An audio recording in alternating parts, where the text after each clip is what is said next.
Kecuali memang kalau tidak bisa, mohon Bapak Ibu angkat tangan atau apa, mungkin Pak Dimas tolong remind saya ya. Siap. Jadi Magic dan Perjanjian Baru ya, kita belajar filsafat dan spiritualitas. Lalu itu oleh Circle Indonesia, dan hari ini Senin 4 Maret ya, saat jam 7 sampai dengan jam 9. Ya memang kalau filsafat ini sering disalah mengerti ya, sehingga kadang-kadang filsafat itu orang pikir hanya mikirnya mutar-mutar saja, tidak ada kaitan sama spiritualitas, padahal banyak. Baik ya, tema hari ini adalah sihir dan kekristenan. Nah, mohon maaf, saya presentasi pakai model PowerPoint ya, namanya juga PowerPoint ya. Jadi ini judulnya. Nah, kita coba bahas beberapa bagian ini ya, Bapak Ibu. Ada 6 bagian ya, 6 bagian.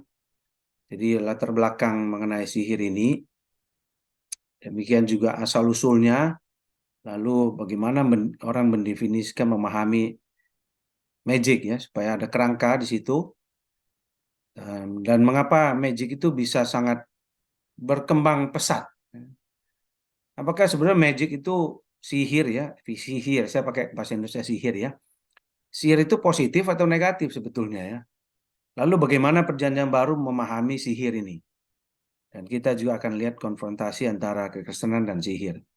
Memang waktunya 1 jam, jadi memang tidak bisa terlalu banyak ya.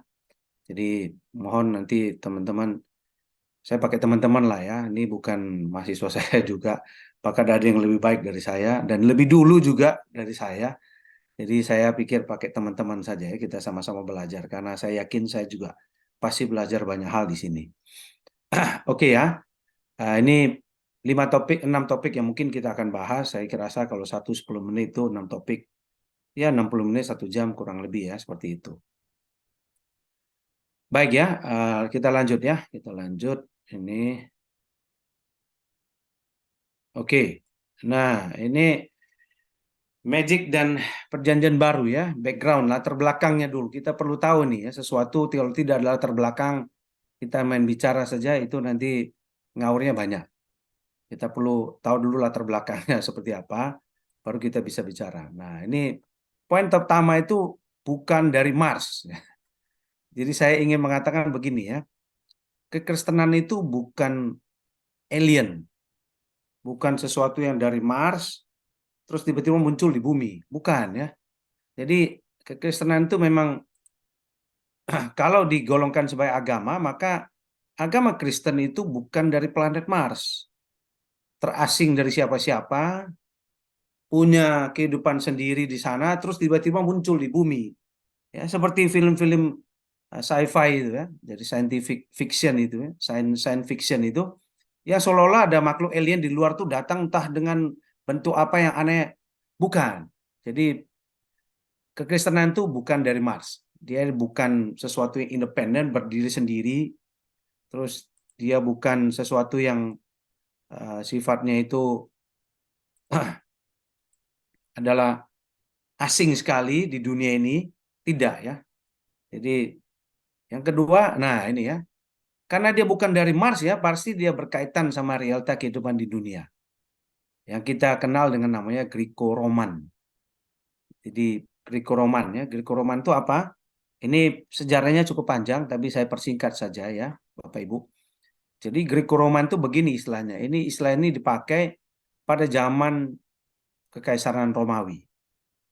Dan kita sudah tahu bahwa Babel dikalahkan oleh Persia, kemudian Persia itu dikalahkan oleh Yunani, dan akhirnya Yunani dikalahkan oleh Romawi. Ya. Jadi pada waktu semua wilayah di Yunani itu dikuasai oleh Romawi, muncullah istilah ini, istilah Greco-Roman. Mengapa? Karena walaupun secara geografi ya wilayah itu miliknya Romawi,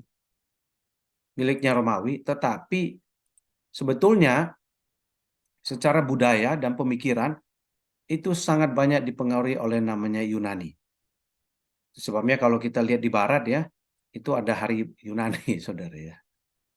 Itu ada hari Yunani di barat itu. Jadi sangat dipengaruhi oleh Yunani. Meskipun, sekali lagi ya, meskipun secara wilayah, secara geografi Romawi memerintah, tetapi tidak secara budaya dan tidak secara bahasa. Nah, dan kita lihat lagi bahwa di masa Romawi, Kekaisaran Romawi, tidak ada namanya standar moral yang satu yang diberikan oleh Kekaisaran Romawi. Standar moralnya ini tidak ada ya. Jadi pada dasarnya tidak ada yang namanya moral standar dari Kekaisaran Romawi, itu tidak ada. Lalu apa moral standar? Ya konsensus saja. Konsensus untuk menjaga ketenangan, itulah yang terjadi. Tidak ada yang lain. Nah, pada masa itu semua politeistik ya. Tidak ada orang namanya ateis. Kita tidak dikenal namanya ateis pada masa itu. Bahwa semua orang itu politeis. Ada banyak Allah di sana, ada banyak ilah di sana, termasuk sihir itu diizinkan oleh Kaisaran Romawi. Itu sebabnya walaupun magic mungkin sebagian dipahami negatif, tapi sebagian positif. Tapi memang Greco-Roman mengakui magic itu ada. Tidak sebagai agama resmi seperti negara kita yang mengakui 6 agama, tapi selama tidak mengganggu ketenangan, kedamaian ya, atau Pax Romana itu ya, atau apa kesejahteraan Romawi, ya nggak masalah. Itu pada masa itu polisteistik ya. Dan satu lagi adalah nih ya, ini mungkin sedikit mengagetkan ya. Semua 12 kaisar di Romawi itu mempraktekkan sihir. Tidak ada satu kaisar pun yang tidak mempraktekkan sihir rupanya. Dan itu ditulis oleh Suetonius, ya, sejarawan pada masa Romawi. Dia tulis tentang kehidupan ke-12 kaisar. Dan dia tuliskan semua kaisar mempraktekkan sihir. Kok bisa ya? Ya, dia sudah kaisar, kenapa dia harus lakukan? Tapi memang gitu. Yang keenam, itu kita harus tahu bahwa pada masa itu kondisi masyarakat itu tidak ada yang namanya middle class. Kelas menengah itu tidak ada. Seperti kita sekarang itu ada kelas bawah, menengah, atas ya. Menengah itu menjadi prioritas penting dalam setiap negara. Di masa itu tidak ada. Tidak ada yang namanya kelas menengah, itu tidak ada. Jadi kita perlu memahami semuanya ya. Lalu apalagi ya? Apalagi adalah, nah ini ya, ini 95 versus 5. Artinya apa? Itu 95% dari masyarakat itu ada di level bawah. Hanya sekitar 5% saja ada di level atas. Siapa level atas itu? Level atas itu adalah senat, orang-orang lingkaran dekat dengan kaisar, itulah 5%-nya. 95% itu adalah kalangan bawah.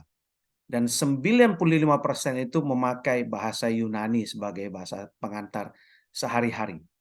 Hanya 5% saja yang memakai bahasa Latin, bahasa resmi dari Kekaisaran Romawi atau bahasa akademik lah ya. Yunani sama Latin. Nah, kita tahu sekarang bahasa Latin juga masih dipakai ya. Dan itu juga penting. Jadi komposisinya seperti ini. Jadi pertarungan antara Greko dan Roman, Greek sama Roman, Greek sama Romawi, Yunani sama Romawi ya seperti ini. Pada dasarnya Romawi bisa menjajah wilayah Yunani, tapi pada dasarnya sebetulnya Romawi lah yang dijajah oleh Yunani dengan bahasa dan budayanya. Itu kita harus akui. Nah, yang kedelapan, karena kondisi seperti inilah, jangan heran kalau semua orang berjuang untuk mendapat kuasa. Itu tidak heran ya. Tidak heran itu terjadi. Nah, sedangkan kekristenan justru menjadi sebuah kontras. Kekristenan tidak pernah struggle untuk power di dalam kekaisaran Romawi, tidak pernah. Ini menjadi sebuah kontras tersendiri. Ini backgroundnya ya. Itu sebabnya kekristenan kalau kita lihat nanti awal-awal kekristenan itu mayoritas, kalau tidak mau dikatakan semua, itu adalah kaum-kaum yang di 95%. Orang-orang terpelajar mulai itu mungkin Justinus Martir ya. Itu salah satu apologet pertama yang membela kekristenan. Nanti baru mulai muncul satu-satu pelan-pelan. Tapi pada awalnya itu bukan. Awalnya itu kaum-kaum kita sebut proletar, kaum masyarakat bawah semua. Kekristenan itu di situ adanya. Oke. Nah, yang ke-10 latar belakang sihir dan perjanjian baru saya bawa ke masa sekarang ya. Masa sekarang itu sihir itu cenderung diremehkan di dunia akademik. cenderung diremehkan dunia akademik, terutama dunia barat. Karena sebagian besar mereka memahami bahwa sihir itu pasti akan mati dengan sains yang ada. Bahkan termasuk agama pun mereka meyakini bahwa sihir itu suatu kali, agama sihir itu suatu kali yang sifatnya superstitious ya. Jadi tahayul-tahayul itu suatu kali akan habis oleh apa? Oleh sains ya. Itu ada satu pakar yang mengatakan. Tapi kita tahu ya sekarang itu justru tidak terjadi hal itu. Nah, sihir tetap ada dan tetap masih real juga sampai sekarang. Ya, jadi kalau kita mau bicara sihir, saya rasa di daerah masih banyak. Mereka bukan bukan karena mereka kurang saintifik ya, tapi memang ada, saudara ya. Ini orang Barat kalau belum pernah lihat kuda lumping, mereka bingung. Sekali lihat kuda lumping makan kaca, mereka langsung, waduh, ini kenapa orang makan kaca begini ya? Gimana cara kunyah ya? Dia mau pakai X-ray nggak bisa ya. Lihat tarik kecak Bali aja, mereka udah pusing-pusing. Waduh, kok bisa manusia seperti itu ya? Belum lagi kalau nanti di Kupang, di Nias ya, di Toraja ya, terus di kalangan Chinese, Trans ya, orang itu, waduh itu sangat aneh sekali bagi mereka ya. Tapi memang mereka tidak aware dengan itu. Jadi kalau kita bicara sihir dan perjanjian baru, ya ini backgroundnya, saudara ya. Backgroundnya memang seperti ini. Yang terakhir, yang 10 itu memang poin 10 itu memang itu adalah masa sekarang ya. Jadi pada waktu saya teliti tentang sihir ini, dosen saya bilang, ya saya setuju nih. Dia bilang kita di dunia barat ini cenderung sudah membuat sihir itu udah kayak mainan, dia bilang. Padahal itu real. Nah, kita memang mencatat itu dengan baik, dengan banyak ya.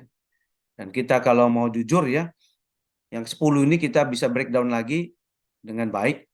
Misalnya Joseph Cloud itu dia mengatakan begini. Dia bilang sebetulnya magic itu bukan mayor ya, minor.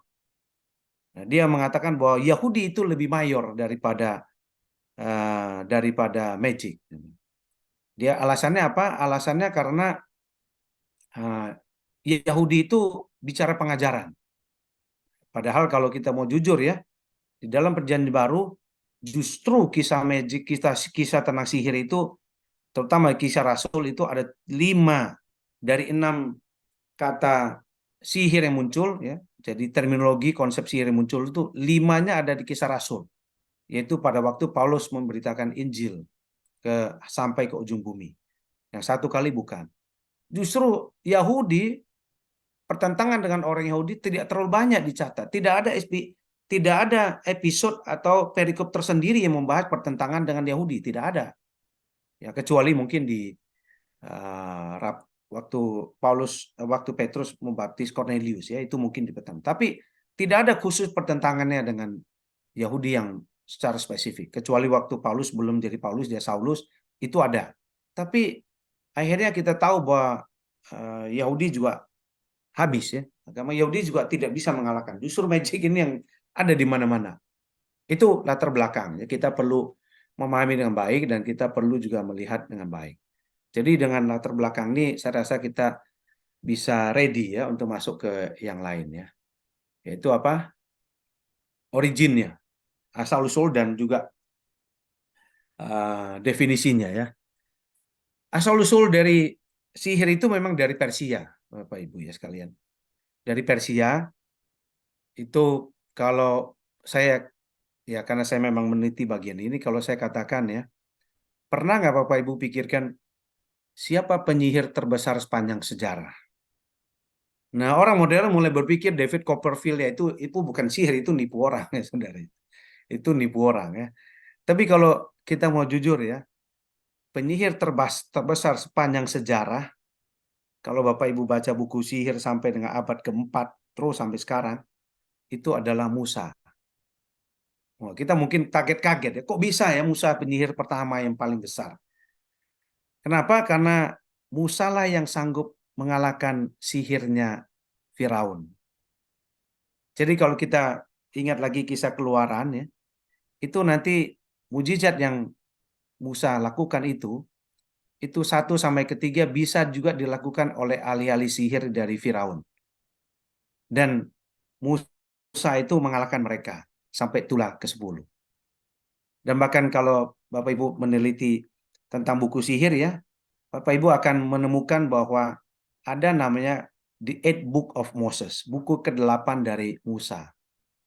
Nah, di kalangan orang Batak ya, Sumatera Utara, itu namanya 5 kitab pertama itu kalau uh, masih konservatif ya, itu bukan Kejadian, tapi itu Musa 1, Musa 1, Musa 2, Musa 3, Musa 4, Musa 5, bener lah Pak Beran? Ya, nggak tahu ya. Nah, itu jadi mereka masih konservatif, mereka tahunya itu buku Musa 1, bukan Kejadian. Nah, sekarang mungkin sudah berbeda ya. Jadi kita perlu pahami asal usul dari Persia. Dan justru Musa lah dianggap penyihir terbesar. Dia sampai buku ke-8. Isinya apa? Isinya semua mantra-mantra untuk dia bisa mengalahkan penyihir dari Firaun. Itu asal usulnya ya. Kita mungkin kaget bahwa eh, hal-hal yang terbesar itu yang adalah dari perjanjian lama, dari kalangan-kalangan Alkitab kita. Penyihir kedua terbesar itu adalah siapa? Salomo. Oh iya bisa begitu. Iya. Ini nanti ada buku Salomo ada khusus sendiri ya buku Salomo. Kenapa? Karena dia bisa membangun bait suci itu semegah itu pada waktu itu. Dan diyakini begitu berhikmatnya Salomo sampai Salomo bisa memerintahkan itu jin-jin untuk membangun bait suci. Itu dipahami orang-orang penyihir ya, magician ya, penyihir. Jadi kita tidak pahami demikian, tapi mereka memahami demikian. Termasuk Musa. Ini pasti ada kitab mantra yang Musa pakai ini untuk menghabisi semua ahli sihirnya Firaun. Itu dia. Jadi asal usul dari sihir itu memang dari Persia. Nah, sekarang mungkin kita tahu Zoroaster ya, Iran itu semua dari situ mungkin itu salah satu yang paling kuno ya. Walaupun itu tidak bisa secara serta merta menggambarkan itu, tapi ada korelasinya. Nah, di Persia itu sihir itu dipahami sebagai the art, seni dari seorang penyihir. Ya, kita sebut penyihir ya kan magician ya. Kata bahasa Yunani adalah magos ya. Jadi di Persia itu seninya, seni kita sudah tahu namanya seni itu apa sih? Tidak ada rule-nya. Meskipun diajarin orang cara menggambar muka itu bulat dulu, tapi bisa langsung dari rambut dulu nggak apa-apa, nggak usah bulat nggak apa-apa. Dari hidung dulu juga boleh. Seni itu ya cenderung agak mut-mutan ya. Jadi tidak ada patokan pastinya.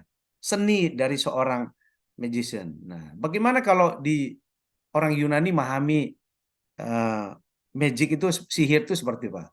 Ada Pythagoras di sini, Heraklitus dari Efesus, Herodotus, Plato, Aristotle, Cicero, Pliny the Elder ya. Itu semua itu juga mereka juga memberikan definisi ya.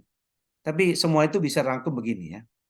Bagi mereka itu yang sebut dengan magic itu adalah apa?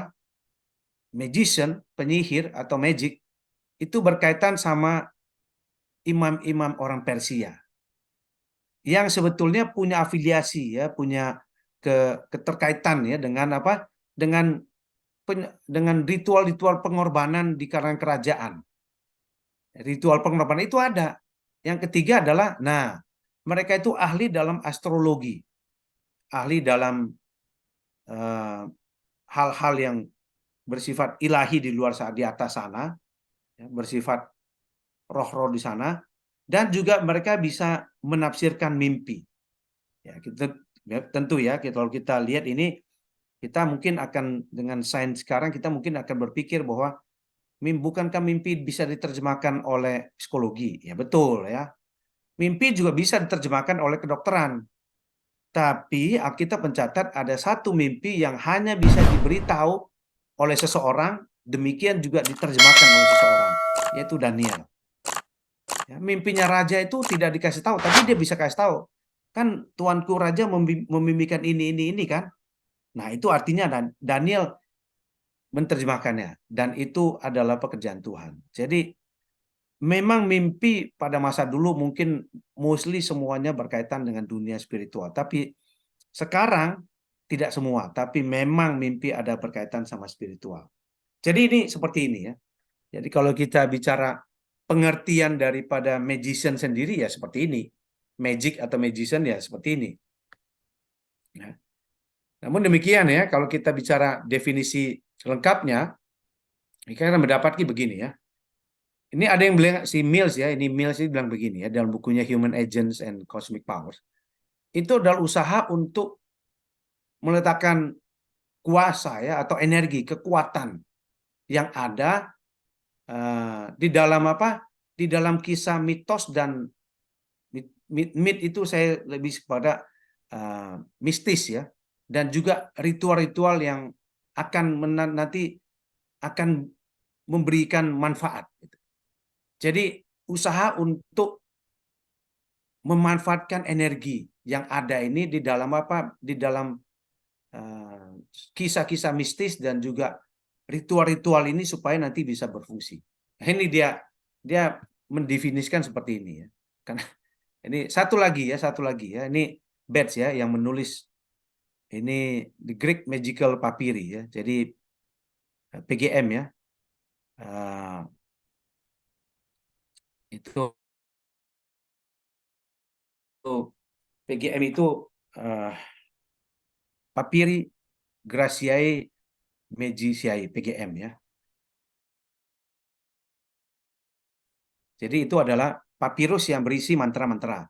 Nah, Bates itu menerjemahkan ke dalam bahasa Inggris. Buku inilah menjadi buku first source saya pada waktu saya meneliti tentang sihir. Jadi dia bilang gini ya, yang namanya magic itu nothing than the art of making people believe. Jadi seni ya, dia juga sama ya dengan orang-orang Yunani, dengan orang Persia. Jadi seni untuk membuat orang percaya bahwa sesuatu sudah dilakukan mengenai hal-hal yang di dalam kehidupan kita yang kita itu semua tahu bahwa kita nggak bisa ngapa-ngapain dengan hal-hal ini.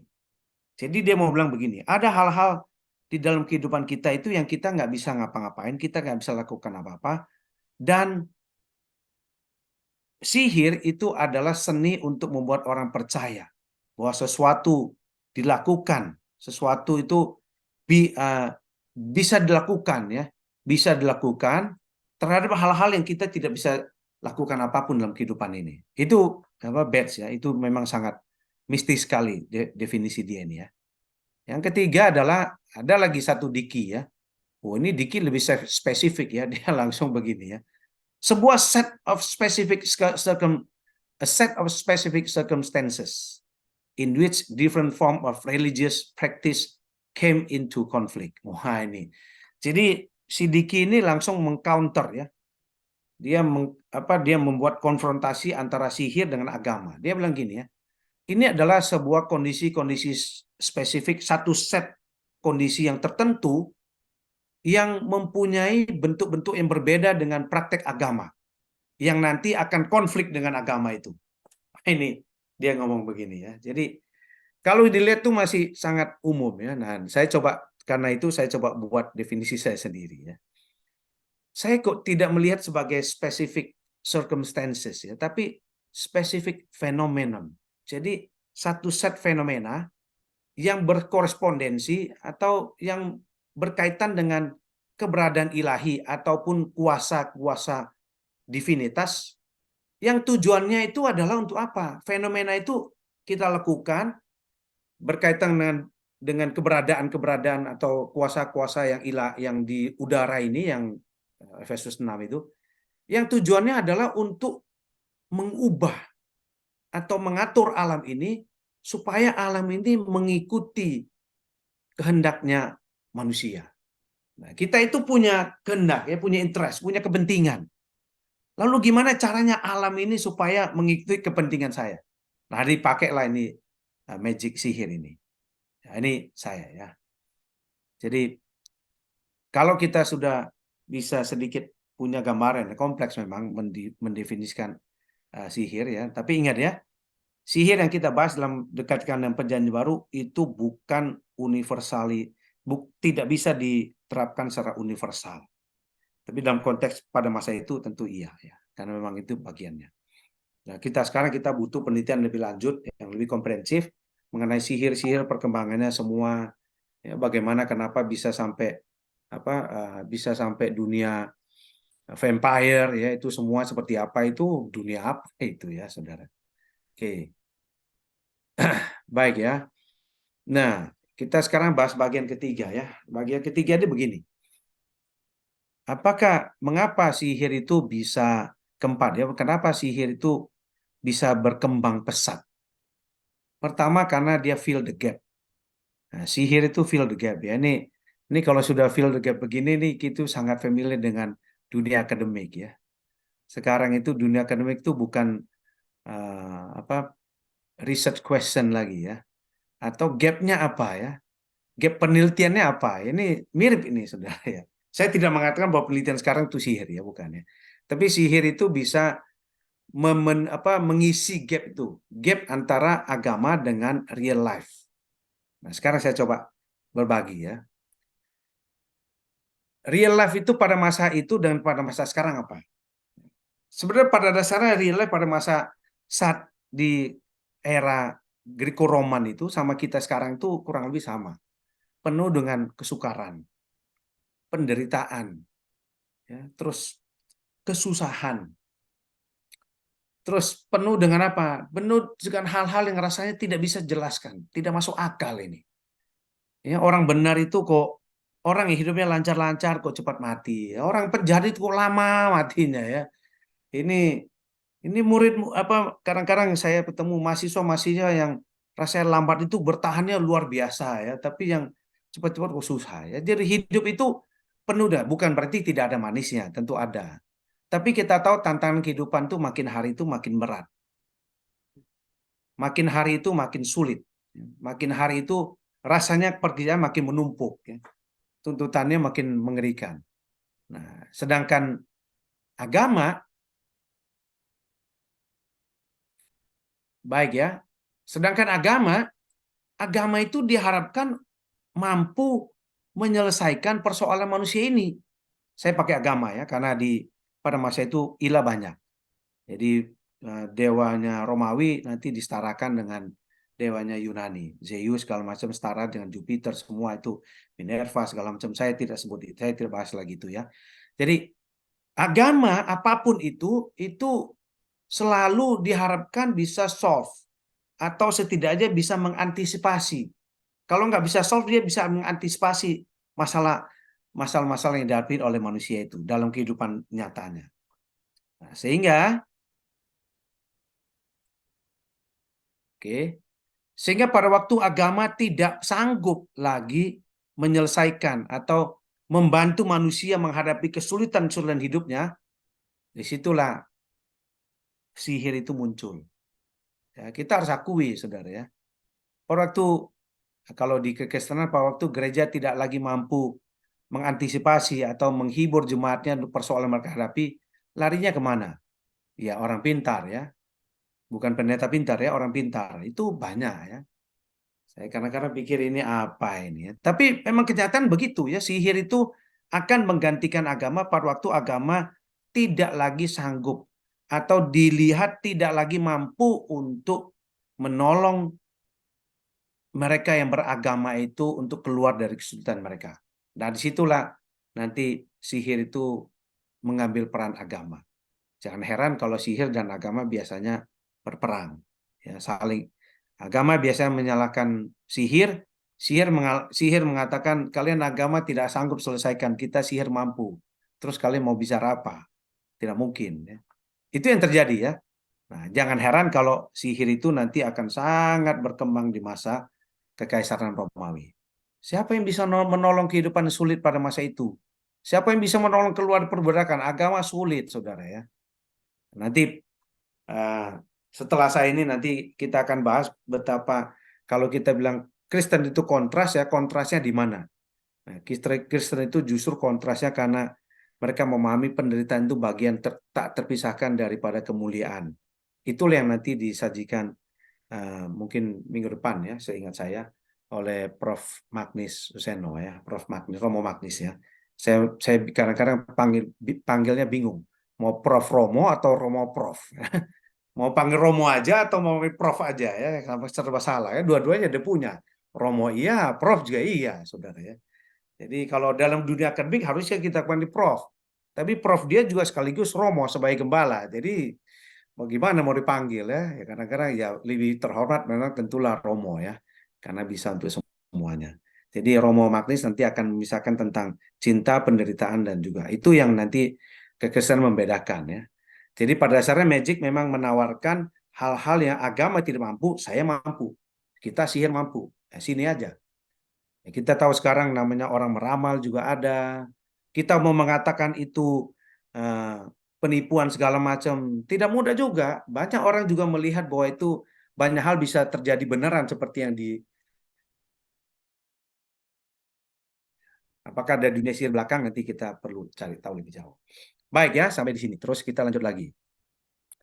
Nah, setelah itu nanti kita akan melihat mengenai nah, ini sebetulnya sihir itu negatif atau positif dipahaminya.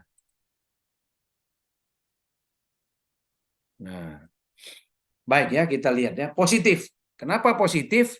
Ya. Kenapa positif? Tentulah pertama karena itu ada di Matius pasal 21. Kalau kita baca Perjanjian Baru, kita akan menemukan kata orang Majus. Orang Majus itu pada dasarnya bahasa Yunani adalah orang-orang sihir. Penyihir-penyihir sebetulnya yang dimaksudkan. Karena kata yang sama dipakai untuk nanti di kisah Rasul mengenai penyihir itu, tukang sihir. Itu dia. Jadi Alkitab Perjanjian Baru seolah-olah menawarkan ada sebuah pandangan positif. Tentu di sini Matius ingin mengatakan bahwa bahkan penyihir-penyihir yang dianggap punya seni untuk menafsir mimpi, untuk melakukan ritual-ritual yang bersifat melampaui manusia itu saja harus datang kepada Yesus dan bertemu dengan Yesus. Jadi ingin mengatakan bahwa semua manusia, baik termasuk tukang sihir pun yang disebut dengan ahli dari astronomi ya, itu pun harus datang dan harus mengakui bahwa Yesus memang lain. Jadi tidak selalu serta-merta positif ya, tapi ingin menunjukkan ketertundukan dari orang-orang seperti itu kepada Yesus. Itu pertama. Tentu itu bisa pahami sebagian dalam pengertian tentu bisa pahami sedikit positif ya. Jadi mereka bagaimana mereka bisa tahu bahwa ada Yesus sana? Tentulah dengan dunia astronomi, dunia penafsiran mimpi segala macam semua pasti ada di situ. Dan maka mereka orang Majus datang dari timur ya, itu orang di wilayah Persia situ ya. Saya pakai Persia ya, walaupun sebelumnya ada Babel. Bisa positif di kalangan Romawi, kenapa? Karena semua 12 kaisar itu mempraktekkan sihir. Jadi kalau kaisar mempraktekkan, masa itu menjadi sebuah yang negatif ya. Dengan kondisi kehidupan moralitas di kekaisaran Greko-Roman, Romawi yang dipengaruhi Yunani ya, di masa Greko-Roman ini yang tidak ada standar moral kita tahu ya. Jadi kalau misalnya sampai pemimpin itu mempraktekkan, tidak mungkin dibilang negatif. Setiap kali kita bilang, wah kaisar mempraktekkan sihir negatif, wah, habislah kita itu di situ. Ya, namanya juga tidak ada standar moral untuk menentukan hidup dan mati ya kaisar ya. Sama seperti Paulus waktu menghadap kaisar, ya nggak bisa. Kaisar bilang nggak bisa ya selesai dia harus mati martir ya dengan dipenggal. Demikian juga Yesus. Jadi kalau Pilatus tidak mau membebaskan ya selesai juga disalibkan ya. Oke, negatifnya apa? Negatifnya ini semua 5 kisah di dalam kisah para rasul itu menghadirkan sihir sangat negatif. Kisah Rasul 8, 13, 16, 19, 28. 28 sedikit memang berbeda ya. Tapi 8, 13, 16, 19 itu jelas sekali.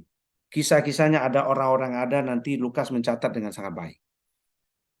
Nah, itu negatif karena kata selalu dipahami sebagai itulah musuh sesungguhnya dari kekristenan. Dan kita semua tahu kekristenan bicara tentang Injil, kabar baik, itu bukan soal logika saja. Itu bukan soal perasaan saja. Itu bukan soal kehebatan kita untuk berkata-kata secara persuasif, meyakinkan orang. Bukan. Tapi kita tahu bahwa Injil itu melampaui semua itu. Injil itu urusan hati manusia yang paling esensial. Injil itu urusan rohani.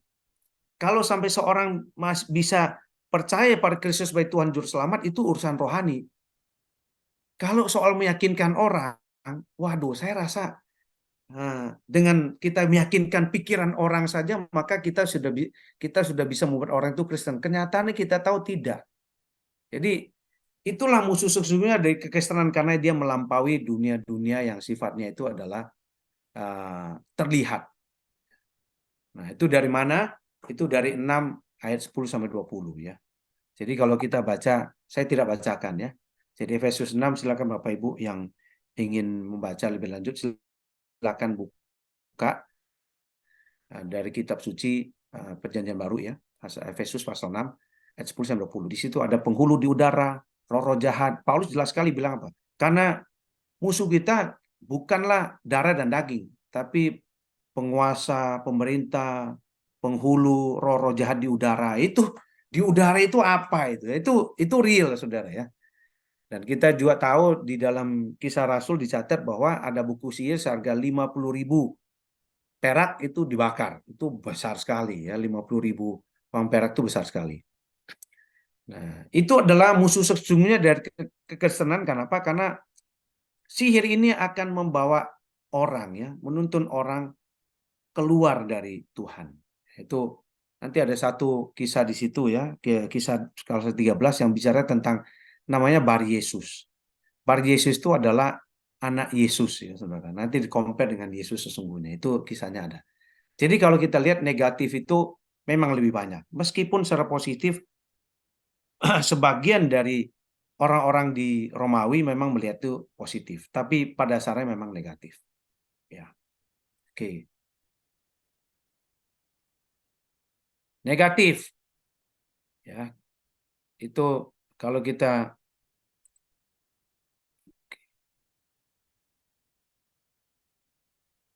bagaimana perjanjian baru memahami akan sihir ya. Negatif memang. Kita harus akui the New Testament understand magic as negatif. Sangat negatif. Sebagai musuh dari kekristenan. Memang musuh ya.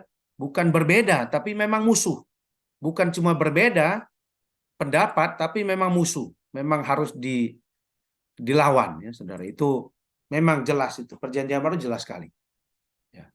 Terus setelah itu apalagi? Bentar ya. Nah, ini adalah penghambat dari penyebaran Injil. Jadi kalau kita bicara Yahudi, Yahudi itu susah menghambat karena yang bisa dihambat itu hanya sekedar fisik, Saudara. Paulus bisa dikejar, dicambuk 50 kurang satu kali, dibuat kapal karam ya, pokoknya dipikirkan semua caranya supaya orang ini jangan memberitakan Injil.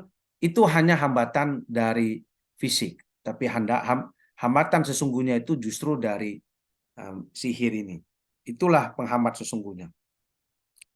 Nah, 4 itu sihir itu melibatkan juga sinkretisme. Kita harus akui ya, banyak sinkretisme yang terjadi dalam hidup kita sendiri. Pada masa itu apalagi ya, dengan adanya begitu banyak teis ya, begitu banyak ala-ala yang ada, dewa-dewa yang ada, maka sinkretisme itu mungkin sesuatu yang sangat terlihat wajar sekali pada masanya. Tapi nanti perjanjian baru memahami bahwa sinkretisme itu memang bagian yang dari sihir. Nah, kalau kita mempelajari semua itu apa semua mantra-mantra sihir, kira-kira 400 tahun pertama, kita akan menemukan, mohon maaf kalau ada yang Muslim ya, ini 400 tahun pertama tentulah belum ada nama misalnya Nabi Muhammad ya. Tapi 400 tahun pertama itu Allahnya Abraham itu Yahweh Sevaot ya, Allah Maha Kuasa itu ada di situ. Terus Allah Abraham, Allah Ishak, Allah Yakub yang kita kenal itu juga ada di buku sihir. Antara abad pertama sampai abad keempat itu semua ada. Dan itu semua ada di dalam mantra yang harus diucapkan oleh seorang penyihir. Jadi sinkretisme itu menjadi sesuatu yang memang diidentifikasi dalam perjanjian baru. Itu yang terjadi. Dan ada satu kisah di perjanjian baru, yaitu di Kisah Rasul waktu mengenai anak-anak Skewa, itu juga sama. Sinkretisme. Mereka penyihir dan mereka itu anak-anak Skewa itu salah satu imam ya. Itu mereka memakai nama Tuhan Yesus untuk melakukan praktek-praktek yang selama ini buat mereka bikin. Kenapa? Karena mereka melihat bahwa Paulus mampu melakukan banyak keajaiban dengan satu nama itu, yaitu Yesus. Lalu mereka mulai memanfaatkan nama itu. Jadi Allah Sefaot ya, God of Allah Maha Kuasa, terus ada Allah Abraham, Ishak dan Yakub, itu juga bagian yang memang ada dalam mantra-mantra buku Musa, terus juga hikmatnya Salomo, demikian juga Allah Abraham, Ishak dan Yakub ya, itu semua ada di sana. Bahkan nama Yesus pun itu dipakai di sana. Jadi perjanjian memahami bahwa sihir itu negatif, musuh Kristenan, bukannya menghambat, dia melihat bahwa magic itu menjadi sebuah sarana untuk terjadi sinkretisme. Itu yang pemahaman perjanjian baru ya. Nah, itu nanti membawa orang sesat dari Tuhan. Nah, tidak hanya itu ya, perjanjian baru memahami bahwa Injil itu negatif. Udah biarin dan di sana. Tidak. Injil itu harus diatasi. Jadi suka atau tidak suka, perjanjian baru akan memahami sihir itu harus diperangi. Bukan hanya dipahami, tapi diperangi. Kita harus lawan, kita harus ofensif terhadap sihir ini. Nah, terus sihir itu dipahami sebagai memanipulasi Allah. Ya, jadi perjanjian baru akan memahami sihir itu memanipulasi Allah sebagai sesuatu. Padahal di dalam kekristenan, perjanjian baru terutama, Allah itu adalah pribadi. Dia bisa punya kehendak, dia bisa punya pikiran, dia juga bisa punya kemauan. Perasaan juga ada. Jadi Allah itu sebagai suatu pribadi nanti oleh sihir dimanipulasi, diturunkan atau diremehkan hanya sekedar sesuatu yang bisa dikuasai, dipegang, terus bisa dikendalikan sehingga nanti bisa dia pakai sampai semau-maunya. Jadi Allah yang tadinya someone yang betul-betul di atas manusia menjadi something. Dan kita sudah tahu pada waktu istilah someone dan something di compare, itu beda banget.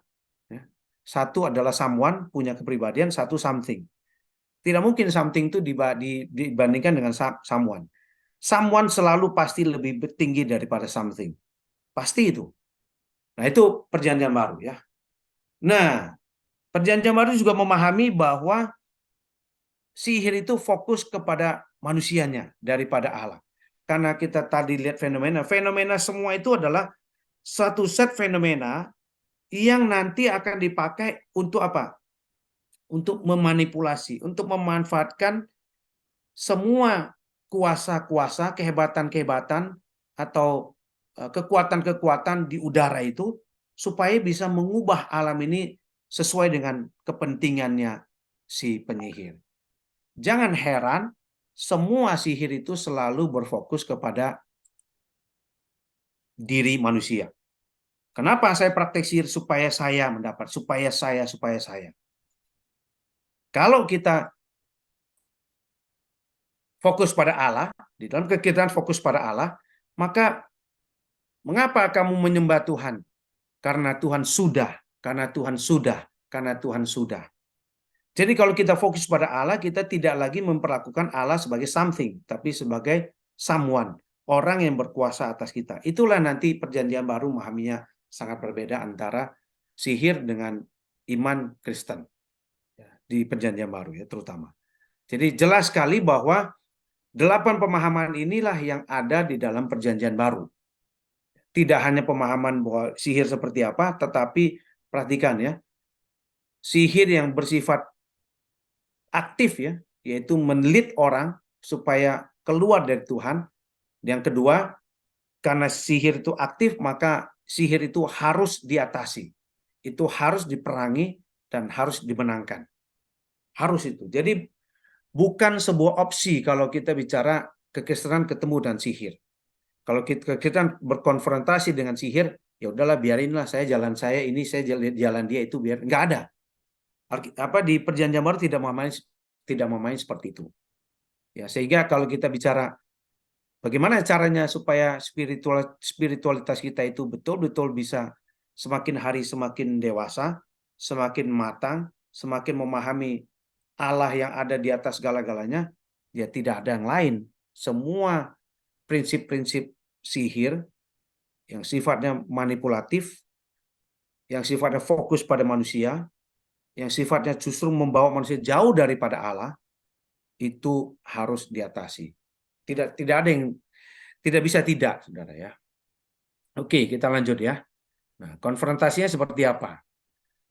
Setelah kita harus tahu ya bahwa sihir itu mungkin saja dia berbagi ya fenomena yang sama dengan kekristenan ya, dengan semua keajaiban yang dilakukan oleh Tuhan Yesus bahkan juga oleh para rasul ya, terutama Rasul Paulus, Filipus juga ya, dan Petrus ya. Itu kita harus tahu secara fenomena mungkin saja bisa sama. Jadi konfrontasinya apa? Pada waktu kita ketemu itu jangan buru-buru kita mengatakan, oh ini keajaiban kekristenan. Tidak selalu demikian. Sihir pun juga bisa. Seorang magis, penyihir itu bisa saja menunjukkan ya fenomena seperti mana orang Kristen. Jadi tidak hanya sihirnya, seorang penyihir pun bisa memakan sihir itu dan bisa menunjukkan hal yang mirip sekali.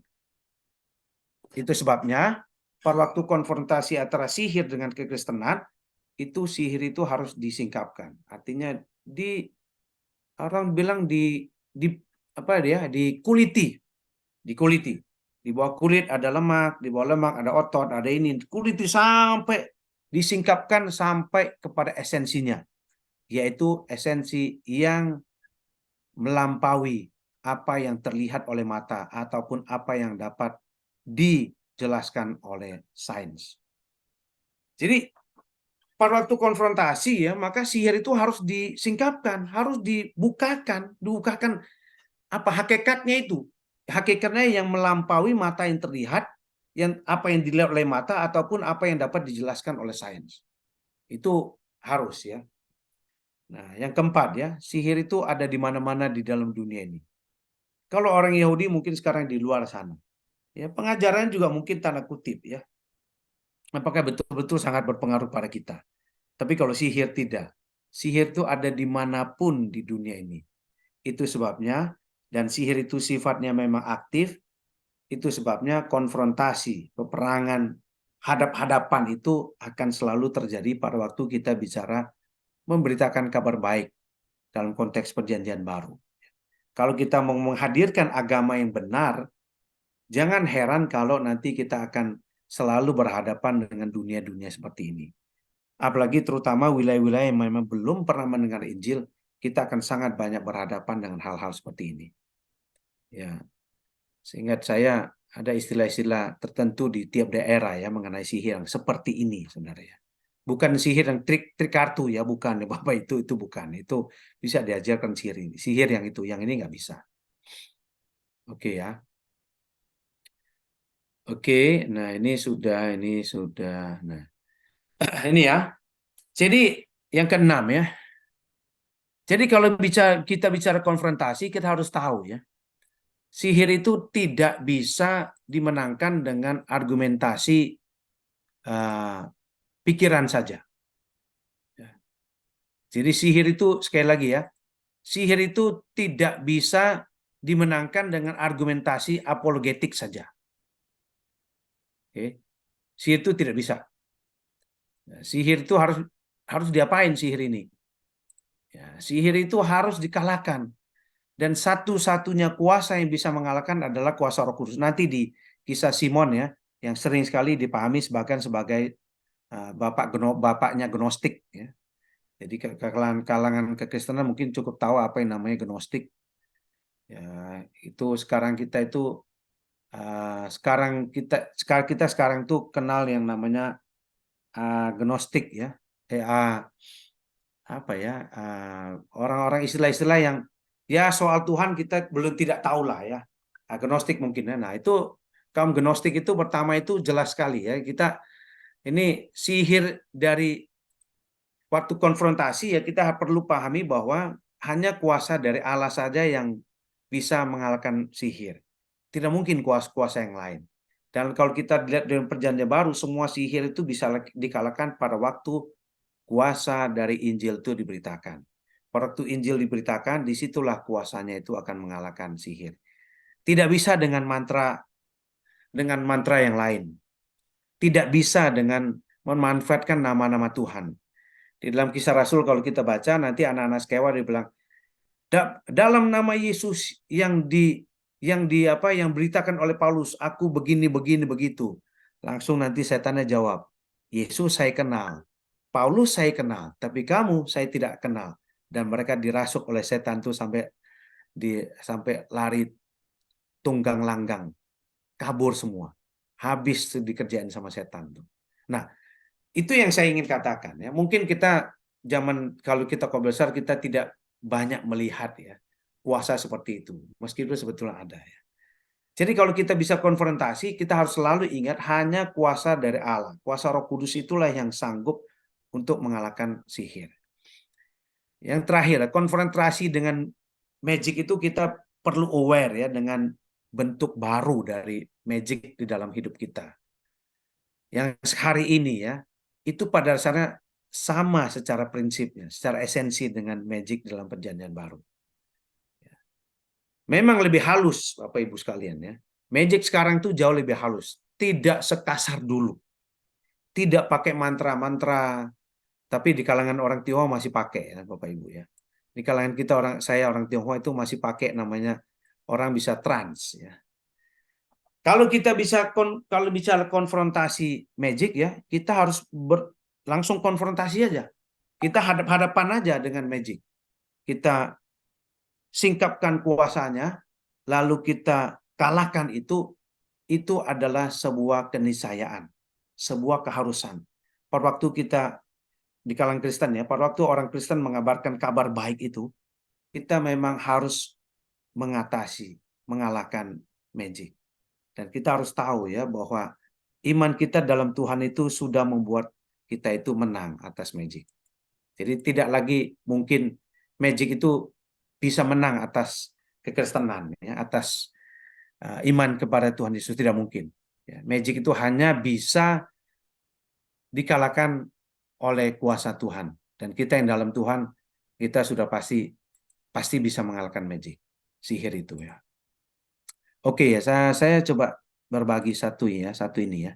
Nah, saya tunjukkan satu bagian ya, satu bagian. Saya perbesar dulu sedikit ya. Nanti saya izin share satu ya. Ini saya buka itu, bentar ya. Saya izin share ya, Pak Michael ya. Ini terakhir ya. Nah ini, oke, saya izin share. Bentar ya, saya izin share dulu terakhir ya. Ini Bapak Ibu, ini adalah nih. Ini adalah kisah tentang sihir yang paling paling panjang antara Filipus dengan Simon, si tukang sihir. Sama-sama berkarya. Filipus juga berkarya, Simon juga sama. Simon juga sama. Tapi negatif. Ayat 6 dan 13 dicatat bahwa Filipus membuat tanda-tanda. Tanda-tanda yaitu tanda-tanda yang dia konsisten dia kerjakan. Seperti apa memang Alkitab tidak mencatat ya. Tetapi Simon juga nanti sama mempraktekkan magic. Jadi perhatikan tanda-tanda yang dipraktekkan oleh Filipus sepertinya juga dipraktekkan oleh si Simon, tapi dipahami sebagai praktek sihir karena memang Simon terkenal sebagai tukang sihir. Yang ayat 13 katakan begini ya. Ini bahasa Yunani ya. Dunamis megalas ya. Dia Philip mempraktekkan ya, menunjukkan great power of God. Nah, sementara Simon menunjukkan great power with magic. Sama-sama mengklaim power ya. Mengklaim power, tapi satu dengan magic, satu dengan kuasa Allah. Dan satu dengan mantra-mantra perkataannya sendiri, to self ya, negatif. Satu perkataan-perkataan yang nanti berkaitan dengan Allah. Jadi dua itu sangat berbeda. Nah, itu kalau di Philip pasal 13, di pasal 11-nya itu Simon. Jadi perhatikan ya, setiap kali Philip mengadakan, nanti Lukas juga mencatat Simon juga lakukan ini.